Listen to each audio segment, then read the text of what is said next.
So this is the KOR FX-9 RP, and it comes in a pretty nice plastic hard case, and it comes with quite a bit of stuff inside the case. You're going to get this holster, a cleaning kit, 2 extra back straps for a total of 3 back straps. Comes with a really nice owner's manual, a mag loader, and speaking of the mag loader, this comes with 3 17-round magazines. And you get all of this for under 400 beans. But the question is it worth it? And is it reliable? Let's find out.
Alright, we're going to get a few things out of the way real quick. I really want to thank KOR Pistols for sending this FX-9 RP out to the channel for a review. And I also want to give a big shout out to Pursuit Armory. They are a local gun store right here in my hometown, and they are handling all the FFL transfers for the channel.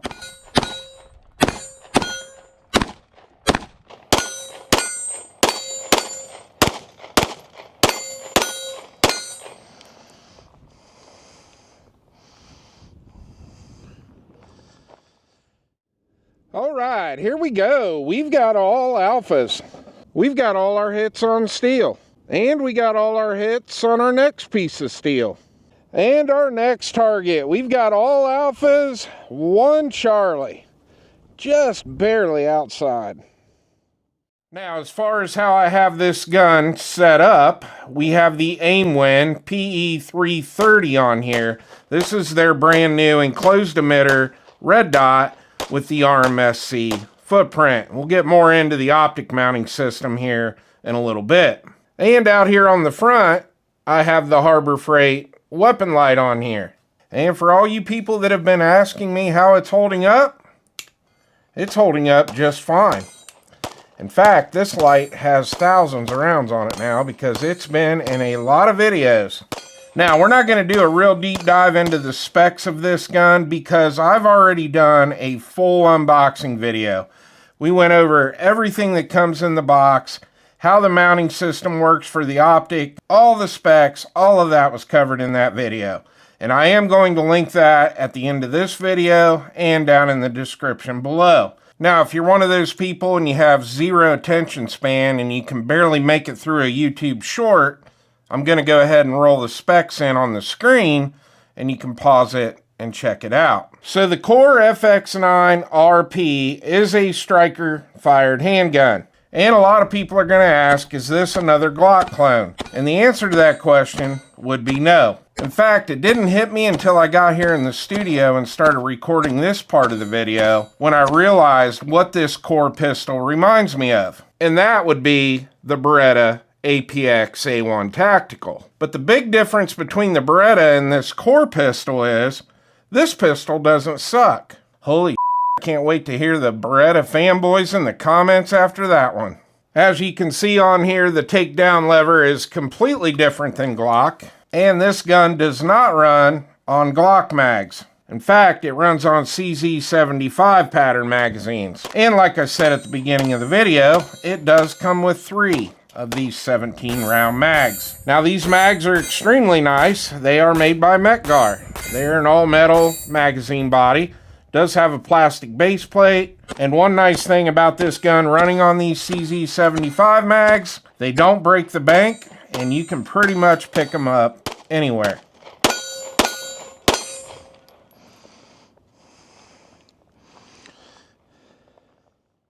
All right, our first target, we got all alphas.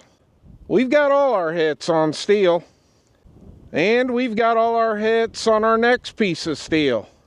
And our last target, we've got all alphas. Now let's dive into the shooting experience with this FX-9 RP. Now I've got pretty big hands. I wear a size 2XL glove, and we talked about it in the unboxing video, but this gun just fits my hand perfect. Now the slide on this is more of a compact slide. This has a 4.08 inch barrel in it. But the frame on this is pretty much a full-size frame. And as you can see, my hand fits this grip perfect, and I still got a little bit of room here at the bottom where it flares out for the magazine. Now I am running the medium-sized back strap on this, but you can also run it with the small or the large, so you should be able to pretty much tailor this frame to fit your hand any way you want it. So if you're a bigger guy with bigger hands like me, I think you're going to really like how this gun feels in your hand. Now, as far as the grip, you do have stippling right here. You got some nice checkering on the back strap. You also have that checkering here on the front of the grip. And you do have texturing out here on the front of the trigger guard. I know you can't see it right now because I have the light on it. It's definitely not overly aggressive, but it gets the job done. And we'll talk a little bit more about the frame when we get to the cons part of this video. Now, we've already talked about the barrel length, but let's talk a little bit more about the slide on this KOR pistol. Now, you've got serrations here on the back of the slide. I wish they were cut in just a little bit deeper, but they are usable. You've also got some serrations out here in the front, right below the lightning cuts, and you also have those cuts here on the top of the slide. Now, when it comes to the sights on this slide, what is super cool about this is that it takes Glock sights. And we actually have a new set of sights coming for this, which are going to be pretty cool, that we're going to be testing out here on the channel. So if you're not subscribed, hit that sub button.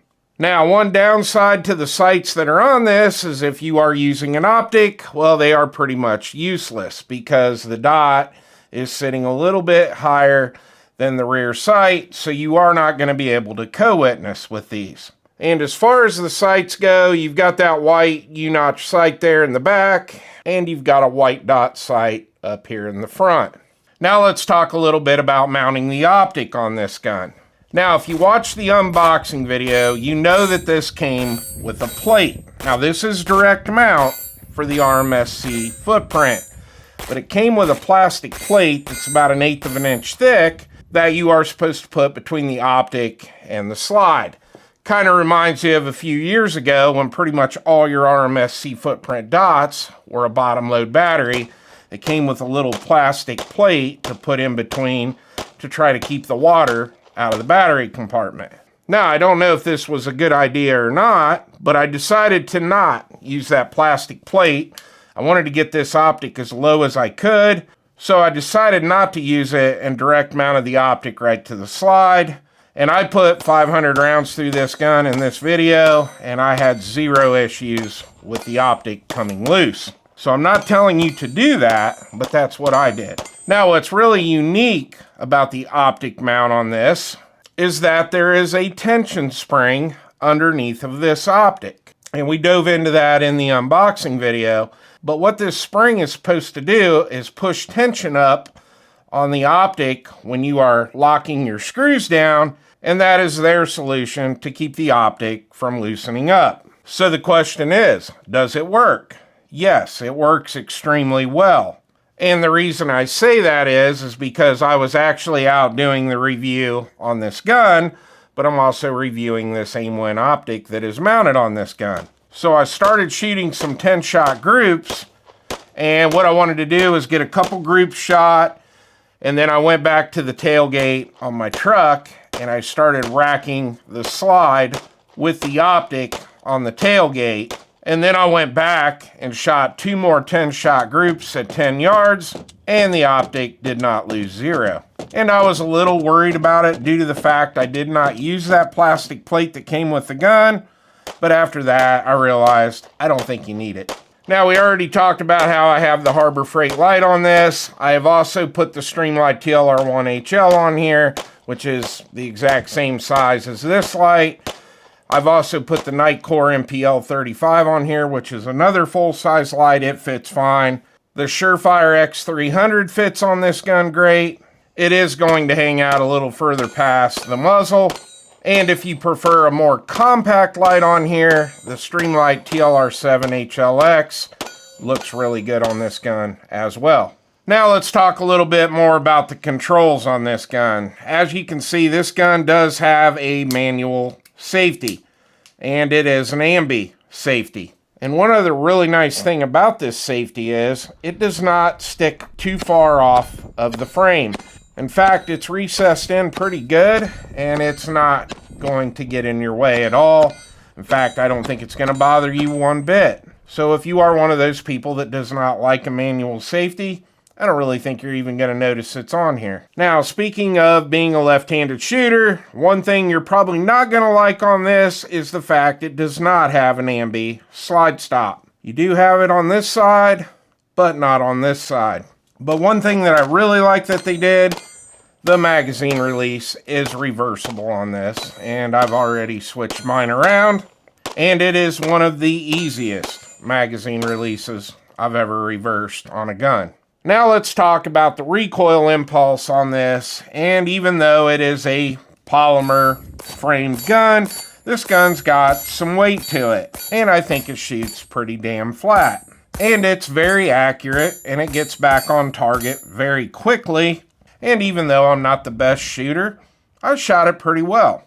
Now, one thing that really helps soak up that recoil is this guide rod and spring. So you've got your big outer spring here, you've got your inner spring here, and this thing just does an exceptional job of keeping everything tamed down. The only thing that I wished it had on here was a thumb ledge over on this side, but it does not.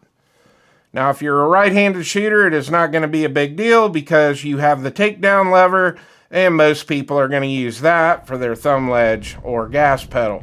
But all in all, I am extremely happy with how this shoots. Now let's talk about the trigger in this. And we dove into the trigger on this pretty deep in the unboxing video, and I told you in that video that I wasn't real sure how I felt about this trigger. Sometimes you love that trigger right out of the box, and other times you're like, I don't know how I feel about this. But a lot of times with a trigger like that, once you get it to the range, you actually like it. And that is what happened with this pistol. So it is more of a curved trigger. It's kind of a hybrid in between a flat and a curved. You do have that trigger safety right there, or dingus. So you got some take up right there. The take up's pretty smooth. Now right there you think you're at the wall. There's a little bit of creep, and then you get the break. The break's pretty nice. Now the reset on this, a little long, not the shortest reset. Not real tactile and audible. You do get a little bit of a click on that reset. It doesn't really push your finger forward. But like I said, once you get it to the range, I liked it. So I got the Wheeler trigger pull scale here. Let's see what we're pulling at now after having 500 rounds through it. Not bad at all. Broke right at 4.5 pounds. So when it comes to the trigger, definitely not one of the best triggers we've tested on the channel, but definitely not the worst either. One thing that we covered in the unboxing video, but I haven't covered in this video yet, is this does have a striker indicator on the back. So when you have one in the chamber, that is red, and once you pull the trigger, that goes back to black. So let's get into my final thoughts with the KOR FX-9 RP.